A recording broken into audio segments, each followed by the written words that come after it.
Hi friends, it's Jill, your intuitive eating coach. Welcome back for more intuitive eating nuggets. And if you're new here, then intuitive eating is a paradigm that's all about healing your relationship with food and your body. And in my last video, I discussed a little bit about who intuitive eating is really well suited for and identified two main characteristics. So one characteristic is maybe if you have a chronic history of dieting, and the other characteristic, is if you just have a generally disconnected and distracted relationship to your food story. And today I'm going to go into a little more detail about what, so if you fit kind of that criteria and then you're interested further, what some of the main benefits are to embarking on an intuitive eating journey. And I have identified four kind of key benefits. And the first one is a general decrease in your preoccupation with food and your body. So what I mean by this is not, well, let me just clarify. So a decrease in your preoccupied state with food in your body is kind of a getting at your self-talk that's obsessive and not helpful related to your food life. So benefit one would be a decrease in obsessive, unhelpful talk, which would decrease your preoccupation with food and your body. And then benefit number two is, it might seem kind of ironic, but it's actually an increase in awareness in your food story and with your relationship to food in ways that are helpful.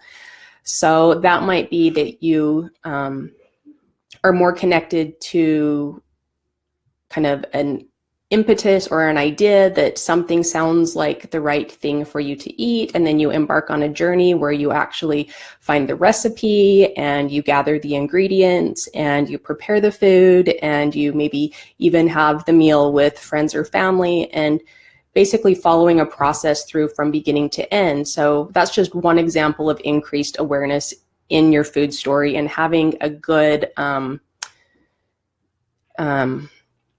just overall presence. I've talked about that before.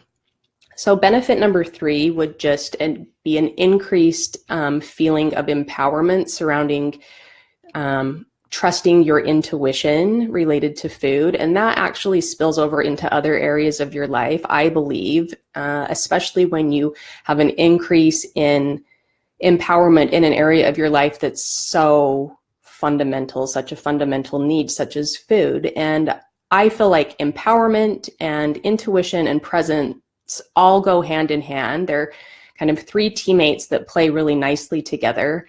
And that's a key benefit as well with the intuitive eating model. And then the fourth benefit would be something that I've talked about this term, I think, in one of my blogs, and it's the idea of intentional flexibility. So I feel like when you are improving your relationship with food, perhaps through the intuitive eating paradigm, that you still have the capacity to ground yourself by planning and organization, but then you're willing to be extremely flexible as well. So it's different than following a quote diet, because that might have very strict rules that don't allow for all the nuances of your life. Whereas intentional flexibility does not ignore the fact that planning and organization can be extremely helpful and extremely grounded in good self-care, but it also allows for a lot of flexibility based on all kinds of circumstances. So that would be benefit number four, just increasing your ability to be both intentional and flexible. So I'll recap. Those four benefits are a decreased preoccupation, with food and your body, an increase in just your overall awareness in your food story in a helpful way. And benefit number three is feelings of increased empowerment surrounding intuition and presence in your food story. And benefit number four is an improvement in this concept of intentional flexibility. So thank you so much for joining me this evening, and I will see you again really soon. Take care for now. Bye-bye.